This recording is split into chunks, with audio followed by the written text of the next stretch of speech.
ሰላም ጤና ይስጥልኝ ውድ አድማጮቻችን፣ በዛሬው ዝክረሰብ ፕሮግራማችን ሶቪየት ህብረትን ለ29 ዓመታት የመራው አብዮታዊ መሪ ጆሴፍ ስታሊንን እናወሳለን።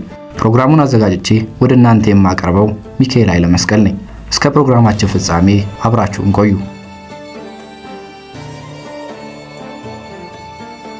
እርሱ አብዮታዊ ጀነራል፣ ታላቅ የዘመናዊነት መሪ፣ ጨካኝ አምባገነን። ስታሊንን የሚያውቁ ሰዎች እርሱን በየትኛው ስም መጥራት እንዳለባቸው ሁሌ ይደናገራሉ። በ20ኛው መቶ ክፍለ ዘመን እጅግ ተጽዕኖ ፈጣሪ ከነበሩ ሰዎች መካከል ከፊት የነበረ ነው።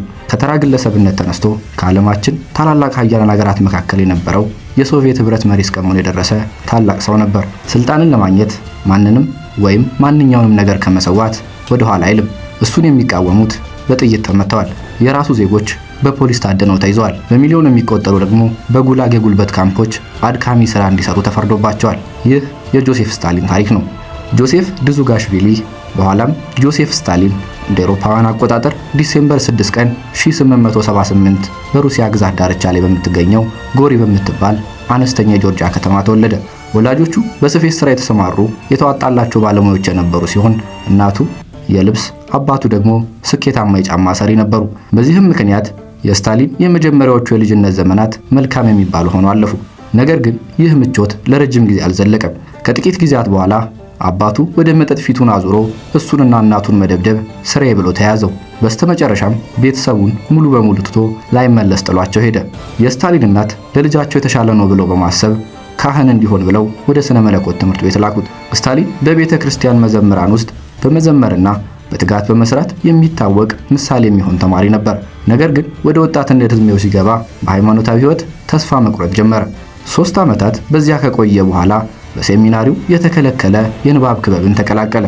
በዚህም የአሌክሳንደር ካዝቤንጊ የ1882 ልብ ወለድ ላይ ኮባ የተሰኘው ዋና ገጸ ባህሪ ቀልቡን በእጅጉ ሳበው። ይህ ገጸ ባህሪ ጠንካራና ፍትህ ፈላጊ ሰው ምሳሌ አድርጎ ይመለከተው ስለነበር በ1912 ስታሊን የሚለውን የበለጠ ታዋቂ ስሙን ከመቀበሉ በፊት ኮባ የሚለው ስም እንደ መጀመሪያ አብዮታዊ ቅጽል ስሙ አድርጎ ይጠቀምበት ነበር።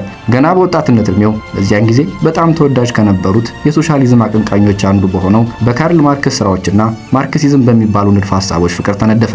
ስታሊን ብዙም ሳይቆይ በፖለቲካ ውስጥ ፍላጎት ስላደረበት የሩሲያን ንጉሳዊ አገዛዝ ለመጣል ዓላማ ካደረገው አብዮታዊ ሶሻሊስት ፓርቲ ጋር ተቀላቀለ። ስታሊን በአብዮታዊ ፖለቲካ ውስጥ ያለው ተሳትፎ እያደገ ሲሄድ በስነ መለኮት ትምህርት ቤት ውስጥ የነበረው ውጤት በእጅጉ እየቀነሰ መጣ። ዕለታዊ ጸሎቱን ባለመከታተሉና የተከለከሉ ጽሑፎች በእጆቹ በመገኘቱ ምክንያት በ1899 ከትምህርት ገበታው ተባረረ። ስታሊን 22 ዓመቱ ሳለ ባለስልጣናት በወሰዱት የጭካኔ አፈና ማዕበል ሳቢያ የቀድሞ ሕይወቱን ትቶ ወደ መደበቂያ ገብቶ የሙሉ ጊዜ አብዮተኛ ሆነ። ስታሊን ምንም እንኳን ወጣት ቢሆንም ባልደረቦቹ ስለሱ ሲጠየቁ እጅግ ጨካኝና በቀለኛ እንደነበር ይናገራሉ። በዚህም ፓርቲውን ለመቆጣጠር በሚያደርገው ሙከራ ማንኛውንም እርምጃዎች ለመውሰድ ዝግጁ ነበረ። ስታሊን በጊዜው እጅግ ኃይለኛ አካሄድን ይከተል በነበረውና ቦልሼቪክ በመባል የሚታወቀው የሶሻሊስት ቡድን መሪ በቭላዲሚር ሌኒን አስተምህሮች መሳብ ጀመረ። ያንንም ተከትሎ ስታሊን በፍጥነት በጆርጂያና በአካባቢዋ ዋና ቦልሼቪክ ሆነ። ስታሊን እንደ አውሮፓውያን አቆጣጠር በ1906 የመጀመሪያ ሚስቱ ከነበረችው ኤካትሪና ስቫኒካ ጋር በትዳር ይጣመራል። በዚያም ከአንድ ዓመት ባነሰ ጊዜ ውስጥ የስታሊን የመጀመሪያ ልጅ ያኮቭ ተወለደ። ነገር ግን አደገኛ የሆነው የአብዮተኛነት ሕይወትና ቤተሰብ መሪነት በአንድ ለማስኬድ እጅጉን አዳጋች ነበር። ኤካትሪና ከባሏ ጋር ወደ ባኩ ከተማ ከሄደች በኋላ ታማ ስለነበር እንደ አውሮፓውያን አቆጣጠር በ1907 በጥቅምት ወር ከዚህ ዓለም በሞት ተለየች። ሞቷ በስታሊን ላይ ጥልቅ ተጽዕኖ ያሳደረ ሲሆን በቀብር ስነ ስርዓቱ ላይ እንዲህ ብሎ ነበር። ይህች ሴት አለት የሆነውን ልቤን ማለስለስ ችላ ነበር። እሷ ሞተች። ከእርሷ ጋር ለሰብአዊነት ያለኝ መጨረሻ ስሜት አብሯት ሞተ። ሐዘኑን መቋቋም ያልቻለው ስታሊን የ8 ወር ልጁ የሆነውን ያኮቭን ለእናቱ ቤተሰቦች እንዲያሳድጉት ሰጥቷቸው ትቶት ሄደ። ለበርካታ ዓመታትም ያየው አልተመለሰም። ዓመታት እያለፉ ሲሄዱ ስታሊን በዘረፋዎችና ከእገታ በሚገኝ ገንዘብን በማሰባሰብ አቅሙን የበለጠ ማጎልበት ጀመረ። በዚህም በቦልሼቪኮች ውስጥ በከፍተኛ ደረጃ ተሰሚነቱ እያደገ ሄደ። በ1912 ጆሴፍ ድዙጋሽቪሊ ስታሊን የሚለውን ስም በይፋ ተቀበለ። ትርጉሙ የብረት ሰው ማለት ነው። ይህ አዲሱ ዝናው ለስታሊን መልካም ነገርን ይዞ የመጣ አልነበረም። ይልቁኑ በፖሊሶች ከፍተኛ ተፈላጊ ያደረገው ነበር እንጂ። በ1913 ተይዞ ለ4 ዓመታት ሲቤሪያ በምትባል በምስራቅ ሩሲያ በምትገኝ ለመኖሪያነት ፈጽሞ በማትመች ከተማ እንዲሰደድ ተገደደ። ይህ ከስታሊን የዝቅታ ጊዜያት አንዱ ነበረ። በዚህ ወቅት በጤና እክልና በብቸኝነት እየተሰቃየ ስለነበረ በከፍተኛ ድብርት ውስጥ ወደቀ። በዚህም ምክንያት የ35 ዓመቱ ጎልማሳ ስታሊን በአካባቢው ትኖር ከነበረች የ14 ዓመት ልጅ ጋር ጓደኝነት መስርቶ ልጅ ወልዷል ተብሎ ይታማ ነበር። በጊዜው ለስታሊን የአብዮቱ ህልም እንደተቋጨ አምኖ ነበር። በ1917 ስታሊን አሁንም በስደት እያለ ለ15 ዓመታት ሲጠብቀው የነበረው የሩሲያ አብዮት መካሄዱን ዜና ሰማ። ከ100 ሚሊዮን በላይ የሚሆነው የሩሲያ ህዝብ ለዓመታት ጭቆና፣ እርካታ ማጣትና ድህነት ይበቃናል አሉ። ከዚህም በተጨማሪ የአንደኛው ዓለም ጦርነት አስከፊ ውድቀቶችና የንጉሳዊ አገዛዝ የግል ስህተቶች ተደምረው ንጉስ ዛር ኒኮላስ ዳግማዊ ተገደለ።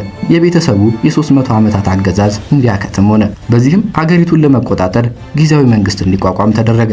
ስታሊን ብዙም ሳይቆይ ከስደት ተለቀቀና በተስፋ ስሜት ወደ መካከለኛው ሩሲያ ተመለሰ። ነገር ግን አማካሪው የሆነው ሌኒን እርካታ አልነበረውም። ስለዚህም የሶሻሊስት መንግስት ስልጣን የሚይዝበት ሌላ አብዮት እንዲካሄድ ጥሪ አቀረበ። ሆኖም በፓርቲው ውስጥ ለሐሳቡ ከፍተኛ ተቃውሞ ነበር። ስታሊንም በግልጽ ተቃውሞውን አሰምቷል። ሌኒን ስታሊንን ወደ ጎኑ ለማምጣት በቦልሼቪክ ማዕከላዊ ኮሚቴ ውስጥ ቦታ ሰጠው። ይህም ከፍተኛ ተጽዕኖና የመጀመሪያ እውነተኛ ስልጣን ጣዕም እንዲያገኝ አደረገው። ስታሊን በፍጥነት ራሱን ለሌኒን ዓላማ ሰጠ። በዚያ ጥቅምት ወር ቦልሼቪኮች ሁለተኛ አብዮት በማካሄድ ጊዜያዊውን መንግስት ከስልጣን አስወገዱና ራሳቸውን የሀገሪቱ መሪዎች አድርገው አቋቋሙ። ስታሊን አሁን እንደ መሪ ቦልሼቪክ በሀገሪቱ ውስጥ እጅግ ኃያል ከሆኑ ሰዎች አንዱ ነበረ። ግን ትግሉ አላበቃም። አብዮቱ የ5 ዓመት የእርስ በርስ ጦርነትን አስከተለ። ይህ እጅግ አስከፊ ጊዜ ስታሊንን በኋላ ወደሚሆነው ቁጡ መሪነት ቀየረው። በእርስ በርስ ጦርነቱ ወቅት ሌኒን ለቦልሼቪኮች እህል እንዲያዘጋጅና የአካባቢውን ተዋጊ ኃይሎች እንዲያደራጅ ወደ ሳትሪሲን ከተማ ሾመው። ነገር ግን ምንም አይነት ወታደራዊ እውቀት ወይም ልምድ የሌለው ስታሊን ሁኔታውን ሙሉ በሙሉ አበላሸው። በሱ ትዕዛዝ ስር ለ2 ወራት ብቻ ከቆየ በኋላ ከተማዋ ለመውደቅ ተቃርባ ነበር። ብዙ ወታደሮችም በእርሱ አመራርነት ስር ሞቱ። ይህ አደጋ ሲያጋጥመው ስታሊን በኋላ ለፖለቲካዊ ስራ መለያ ምልክት ወደ ሆነው ዘዴ ተመለሰ። ሽብር መፍጠር። ብዙም ሳይቆይ የተፈጠሩትን አደጋዎች ሁሉ በጸረ አብዮተኞች ሰላዮችና ዓላማ አደናቃፊዎች ብሎ በፈረጃቸው ሰዎች ሊያሳቦ በትንሽ ወይም በሐሰተኛ ማስረጃዎች ተከሰው እንዲገደሉ አደረገ። ስታሊን በሽብር አጠቃቀሙ በተለይ ጨካኝ በመሆኑ ይታወቃል። መንደሮችን ሙሉ በሙሉ በማቃጠልና እርምጃዎቹ ላይ ማንኛውንም ጥያቄ የሚያነሳን ሰው መጨረሻው እስር ቤት እንዲሆን አደረገ። በሰራዊቱ ላይ ከፍተኛ ጥርጣሬ የነበረው ስታሊን ብዙ ጊዜ ተቃዋሚን በማጥፋት ስራዎቹ ዋነኛ ኢላማ ያደርጋቸው ነበር። ይህም ከሰራዊቱ ኃላፊ ከነበረውና ስታሊንን አደገኛ የፖለቲካ ተቀናቃኝ አድርጎ ይመለከተው ከነበረው ሌኦን ስትሮትስኪ ጋር ግጭት ውስጥ ከተተው። ስትሮትስኪ ቅሬታውን ለሌኒን በመግለጽ ስታሊን ከሳትሪሲን እንዲወገድ አስደረገ። ይህም በሁለቱ ሰዎች መካከል የእድሜ ልክ ጠላትነት እንዲጀመር አደረገ። ግጭቱ ደግሞ አንደኛው ብቻ የሚተርፍበት ነው። በ1922 የሶቪየት ህብረት በይፋ በተቋቋመበት ዓመት ስታሊን ጠቅላይ ጸሐፊ ሆኖ ተመረጠ። ይህንን ሚናም ስልጣኑን ወደ ከፍታ ለማሳደግ ተጠቅሞበታል። ያገኘው ስልጣንም የፖሊት ቢሮና የሶቪየት መንግስት ስብሰባዎችን አጀንዳ እንዲያዘጋጅ አስችሎታል። እንዲሁም የብዙ የሶቪየት ባለስልጣናት ስራ በእጁ እንዲወድቅ ሆነ። ይህም ታማኝና ጠንካራ ተከታዮች እንዲኖሩ አስቻለው። ይሁን እንጂ እንደ አውሮፓውያን አቆጣጠር በ1922 መጨረሻ አካባቢ ሌኒን በጠና በታመመበትና አገሪቱን የማስተዳደር አቅሙ በተዳከመበት ጊዜ በሶቪየት መንግስት ከፍተኛ የስልጣን ቦታዎች ላይ ክፍተቶች መታየት ጀመሩ። ይህንንም ተከትሎ የስታሊን የረጅም ጊዜ ባላንጣ የሆነው ስትሮትስኪ ከሟቹ የሶቪየት መሪ ሌኒን ጋር አስቀድሞ ጥምረት መፍጠር ችሎ ስለነበረ ይህም በስልጣን ሽኩቻው ላይ ትልቅ ጥቅም ሰጠው። ከፊቱ እየተከናወነ ባለው ነገር ያልተደሰተው ስታሊን የሌኒንን ባለቤት ጠርቶ ከፍተኛ የሆነ የስድብ ጅረት በላይዋ ላይ ያዘነበባት። ይህ ክስተት ሌኒን በጣም ስላስቆጣው ስታሊንን ከስልጣን እንዲወገድ ጠየቀ። ስታሊን እንደምንም ስልጣኑን ማስጠበቅ ቢችልም በሀገሪቱ ውስጥ ተጽዕኖ ፈጣሪ በሆነውና በሶቪየት መንግስት ውስጥ ትልቅ ቦታ ከሚሰጠው ከሌኒን ጋር ልዩነት እንዲፈጠር ሆነ። በዚህም ምክንያት በፖለቲካ ህይወቱ ላይ ከፍተኛ አደጋ ተጋረጠበት። እንደ አውሮፓውያን አቆጣጠር በ1924 ታላቁ አብዮተኛ ቭላዲሚር ሌኒን ከዚህ ዓለም በሞት ተለየ። ስታሊን የቀብር ስነ ስርዓቱን በማስተባበር ከሌኒን ሬሳ ተሸካሚዎች አንዱ በመሆን ግንኙነታቸው እንዳልተበረዘና መልካም እንደነበር በህዝብ አይን ውስጥ እንደገና ለመቅረጽ እድል ሰጠው። ሌኒን በሞስኮ ቀይ አደባባይ ላይ የክብር ቦታ ሲሰጠው ስታሊን በኮሚኒስቱ የሶቪየት ዓለም ውስጥ የሌኒንን ስራዎች አስቀጣይ ተደርጎ በህዝቡ አይን ተጣለበት። የስታሊን የእድሜ ልክ ባላንጣ የሆነው ትሮትስኪ ግን ስለ ቀብር ስነ ስርዓቱ የተሳሳተ መረጃ ተነግሮት ስለነበር ቀኑን በመሳሳቱ ምክንያት ዝግጅቱን ሳይታደም ቀረ። በቀጣዮቹ ጥቂት ዓመታት ስታሊን ወደ ስልጣን ከፍታ ለመውጣት የተለያዩ እርምጃዎችን ጥንቃቄ በተሞላበት መንገድ ከወነ። በዚህም ተቀናቃኞቹን እርስ በርስ በማጋጨት የኃይልና ሌሎች ዲፕሎማሲያዊ እርምጃዎችን መውሰድ ጀመረ። በስተመጨረሻም ትሮትስኪን በመንግስት ውስጥ ያለውን ቦታ ለመቀማት የሚያበቃ በቂ ድጋፍ አገኘ። ዋናው የፖለቲካ ተቀናቃኙ ከሄደ በኋላ ስታሊንን የሚቃወሙ ጥቂት ሰዎች ብቻ ቀሩ። ያም ለስታሊን መልካም አጋጣሚ ፈጠረለት። የፖለቲካ ተቃዋሚዎቹን ከስልጣን አውርዶ አስሮና አባሮ እንደ አውሮፓውያን አቆጣጠር በ1928 በብቸኛነት የሀገሪቱ የመሪነትን ወንበር ተቆናጠጠ። ስልጣን ስልጣን ካገኘ በኋላ ስታሊን ሶቪየት ህብረትን ወደ ዘመናዊና ሀያል ሀገርነት የመለወጥ ስራዎቹን ጀመረ። በ1931 እንዲህ ሲል ተናግሮ ነበር። ከበለጸጉ ሀገሮች ከ50 እስከ 100 ዓመታት ወደ ኋላ ነን። ይህንን ልዩነት በ10 ዓመታት ውስጥ ማካካስ አለብን። ወይ እናደርገዋለን ወይ ተሰባብረን እንጠፋለን። የሶቪየት ኢንዱስትሪን ለማሳደግ ፈጣን የኢንዱስትሪ ልማት ፖሊሲን ወደ ትግበራ ያወረደው ስታሊን የ5 ዓመት እቅዶቹን በይፋ አስጀመረ። ነገር ግን የዚህ እቅዶች አተገባበር በግርግር የተሞላ ነበር። የኢኮኖሚ ባለሙያዎችን ምክር ችላ በማለት ስታሊን ምርቱ በእጥፍ መሆን አለበት ብሎ አሻፈረኝ አለ። ስታሊን ምንም እንኳን አብዛኛው ግቡ ባይሳካም የተወሰኑ ለውጦችን ማሳየት ችሎ ነበር። ይህም የሶቪየት ህብረትን እንደ ዘመናዊ የኢንዱስትሪ ሀገር አድርጎ ያሳየ መልካም እርምጃ ነበር። ኢንዱስትሪውን ለመደገፍ በሚል ምክንያት የግዳጅ የጋራ እርሻ ፖሊሲን በሀገሪቱ እንዲተገበር ሆነ። በዚህም የሀገሪቱ ትልቁ የህዝብ ክፍል የሆኑት ገበሬዎች የግል ንብረታቸውን ተነጥቀው በመንግስት ለጋራ እርሻዎች እንዲሰሩ ተገደዱ። ማንኛውንም ጥያቄ የሚያነሳ ሰው ይደበደባል፣ በጥይት ይመታል፣ አሊያም ወደ ጉላግ የጉልበት ካምፖች ይላክ ነበር። በውሳኔው ደስተኛ ያልሆኑት ገበሬዎች ንብረታቸውን ለመንግስት ከመስጠት ይልቅ ሰብላቸውን ማቃጠልና እንስሳቶቻቸውን ማረድን እየመረጡ መምጣታቸውን ተከትሎ ፖሊሲው ከፍተኛ ተቃውሞ ገጠመው። ነገሩ ያስቆጣው ስታሊን እምቢ ያሉ መንደሮችን በአየር ኃይል እስከ መደብደብ የደረሰ ጠንካራ እርምጃዎችን መውሰድ ጀመረ። ገበሬዎቹ ለመስራት የኢኮኖሚ ማበረታቻ ስላልነበራቸው የግብርና ምርት በከፍተኛ ደረጃ ወደ ታች አሽቆለቆለ። ይህን የምርት እጥረት ተከትሎ ከፍተኛ ደረጃ ላይ የደረሰ አስከፊ ረሃብ በ1932 እና በ1933 ተከሰተ። ረሃቡ እስከ 7 ሚሊዮን የሚደርሱ ሰዎችን ህይወት የቀጠፈ ሲሆን በሚሊዮን የሚቆጠሩ ደግሞ በቋሚነት የአካል ጉዳት ደርሶባቸዋል። ወላጆች ልጆቻቸውን ለምግብ ሲሉ ይሸጡ ነበር። በሀገሪቱ ውስጥም በከፍተኛ ሁኔታ በሽታ ተስፋፋ። ከዚህ ሁሉ የከፋና በሰዎች ዘንድ ይፈጸማል ተብሎ የማይገመት አሳዛኝ ድርጊት የተፈጸመውም በዚህ ወቅት ነበር። ረሃቡ ዩክሬንን በጣም የጎዳ ሲሆን በዚያ ችግር ብቻ 3 ሚሊዮን ተኩል የሚሆኑ ህዝቦቿን አጣለች። ዩክሬናውያን ይህን ረሃብ ሆሎድሞር ብለው ይጠሩታል። ትርጉሙም በረሃብ መግደል ማለት ነው። ስታሊን ከዩክሬን 2 ሚሊዮን ቶን የሚሆን ምግብ ወደ ውጪ በመላክና እዚያ የሚኖሩ ሰዎች እንዳይንቀሳቀሱ በመከልከል ሁኔታውን የበለጠ አባባሰው። በዚያ የሚኖሩ ሰዎች ብቸኛ ምርጫቸው መጠበቅና መሞት ነበር።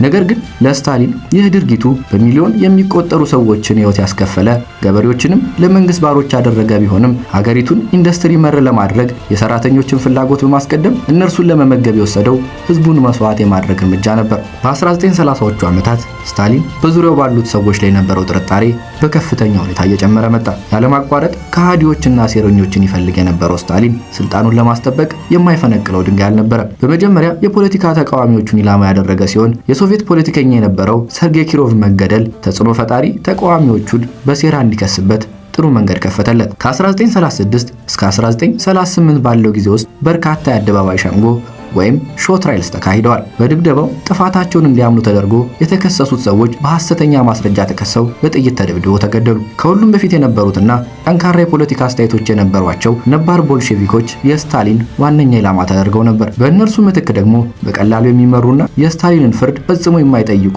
ሙሉ በሙሉ ታማኝ የሆኑ ወጣት ፖለቲከኞች ተተኩ። ሰራዊቱ በብስለትና በብቃት እያደገ ነው ብሎ በማመኑ የሰራዊት መኮንኖችም እንዳያምፁ በማሰብ እነርሱም ብዙም ሳይቆዩ የሱ ኢላማ ሆኑ። ከ35000 በላይ መኮንኖች ለስትሮትስኪ ወኪሎች ሆናቸዋል ተብለው ታስረዋል፣ ተሰደዋል፣ ተገድለዋል። የባህር ኃይልም የነበሩትን እያንዳንዱ አዛዦቹን አጥቷል። ብዙም ሳይቆይ የስታሊን ተቃዋሚዎችን የማጽዳት ሥራ ወደ ሶቪየት እያንዳንዱ ማዕዘን ተስፋፋ። ተራ ዜጎች አንዳንዶቹ ራሳቸውን ኢላማ እንዳይሆኑ በመፍራት አጠራጣሪ ጓደኞቻቸውንና ቤተሰቦቻቸውን ለባለስልጣናት አሳልፈው ይሰጡ ነበር። በምስጢር ለተቋቋመ የፖሊስ ሰራዊት አዲስ መሪ እንዲሆን ኒኮላይ የዝሆቭ የተባለ ሰው ተሾመ። እሱም የመኮንኖቹን የእስርና የሞት ቅጣት ያስፈጽም ነበር። ቁመቱ 5 ጫማ ብቻ በመሆኑና ተጎጂዎቹን ለማሰቃየት ባለው ጉጉት የተነሳ ብለዲ ድዎርፍ ወይም ደም አፍሳሽ ድንክ የሚል ቅጽል ስም ተሰጥቶት ነበር። በጊዜው የስታሊን ጥርጣሬ እስከ እብደት ደረጃ ደርሶ እንደነበር ባልደረቦቹ ይናገራሉ። ከ1937 እስከ 1938 ባለው ጊዜ ውስጥ በየቀኑ በአማካይ 1500 ሰዎች ይገደሉ ነበር። ይህ ወቅት ታላቁ ሽብር በመባል ይታወቃል። 1.6 ሚሊዮን የሚጠጉ ሰዎች ታስረዋል። ከእነዚህም ውስጥ 700,000 የሚሆኑት ተገድለዋል። ታላቁ ሽብር እየቀነሰ ሲሄድ ዓለም አቀፍ ግንኙነቶች ወደ ከፍተኛ ግጭት ደረሱ። አውሮፓ ብዙም ሳይቆይ ወደ ሁለተኛ ዓለም ጦርነት ገባች። ስታሊን መጀመሪያ ከሂትለር ጋር ያልደርስብህም አትድረስብኝ ስምምነት ተፈራረመ። ይህም ግጭቱ ሲጀመር የምስራቅ አውሮፓን ሰፊ ክፍል ወሮ እንዲይዝ አስቻለው። ነገር ግን ችግር ፊቷን ብዙም ሳይቆይ ወደ ስታሊን አዞረች። ሂትለር የአትድረስብኝ አልደርስብህም ቃል ኪዳናቸውን በመሻር ሰኔ 22 ቀን 1941 የሶቪየት ህብረትን ድንገተኛ ወረራ ጀመረ። የሶቪየት ጦር በስታሊን የተቃዋሚ የማጽዳት እንቅስቃሴ እጅጉኑ ተዳክሞ ስለነበር አስከፊ ኪሳራ ደረሰበት። ወረራው ከተጀመረ ከአንድ ሳምንት በኋላ ራሱ ስታሊን በከፍተኛ ፍርሃት ውስጥ ተዋጠ። በዚህም ምክንያት ጠፍቶ በሞስኮ በሚገኘው መኖሪያ ቤት ውስጥ ለትንሽ ጊዜ ተደበቀ። ይህንንም ተከትሎ በሺዎች የሚቆጠሩ ሰዎች በከንቱ ሕይወታቸው አለፈ። በሰራዊት ውስጥ የነበሩ ፍርሃት አጫሪዎች ወይም ፈሪዎች ተብለው የተፈረጁ ሰዎች የጠላት ጥይትን ላለማባከን በሚመስል መልኩ በጦርነቱ መጀመሪያ ላይ ወደ ሞት ተላኩ። እስረኛ መሆን በራሱ ሕገ ወጥ እንዲሆን አውጆ የእስረኞችንና የከዳተኞችንም ቤተሰቦች ከመንግስት ጡረታ አበል ነፍጓ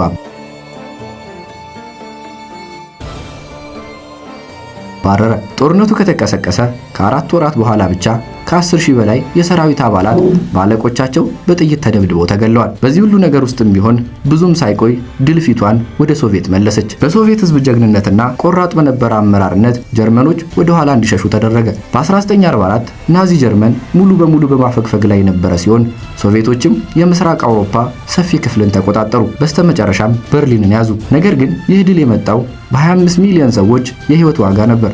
ይህ ደግሞ በሁለተኛው የዓለም ጦርነት ከማንኛውም ሀገር የበለጠ ከፍተኛውን የሟቾች ቁጥር ያስተናገደችው ሶቪየት መሆኗን ማሳያ ነው። ይህንንም ድል ተከትሎ የሶቪየት ዓለም እሱን እንደ ጀግና ይገልጸው ጀመር። አገዛዙም ጥያቄ ሳይነሳበት የዘለቀ ሲሆን ከሁለት አህጉራት በላይ የተዘረጋ ሰፊ ግዛት ባለቤት ሆነ። ስታሊን በምስራቅ አውሮፓ ላይ ተጽዕኖውን አጠናከረ። እንግሊዛዊ ዊንስተን ቸርችል አውሮፓን በ1945 ከሁለተኛ ዓለም ጦርነት ማብቂያ ጀምሮ እስከ ቀዝቃዛው ጦርነት መባቻ 1991 ድረስ አውሮፓን ለሁለት የከፈለ አይረን ከርቴን ወይም የብረት መጋረጃ በአህጉሪቱ ላይ ሰፍነዋል ሲል ተናግሮ ነበር። በዚህም ቀዝቃዛው ጦርነት ተጀመረ። ይታደሉታል እንጂ አይታገሉትም እንዲል ያገሬ ሰው ስታሊን የስልጣን ቁንጮ ላይ ቢቀመጥም ከግል ገጽታው ጋር ይታገል ነበር። እሱ አጭር ቁመት ያለው ሰው ነበር። ርዝመቱ 5 ጫማ ከ4 ኢንች ብቻ ይለካል። ራሱን ከፍ አድርጎ ለማሳየት ብዙውን ጊዜ ወፍራም ጫማዎችን ያደርግ ነበር። ፊቱን በወጣትነቱ በፈንጣጣ በሽታ በደረሰበት ጠባሳ የተነሳ ከፍተኛ ሁኔታ የተጎዳ ነበር። እነዚህን ጠባሳዎች ለመደበቅ ሜካፕ ሰራተኞችን በመቅጠርና ፎቶግራፎችን በማስተካከል ፊቱን ለስላሳ ለማስመሰል የተቻለውን ሁሉ አድርጓል።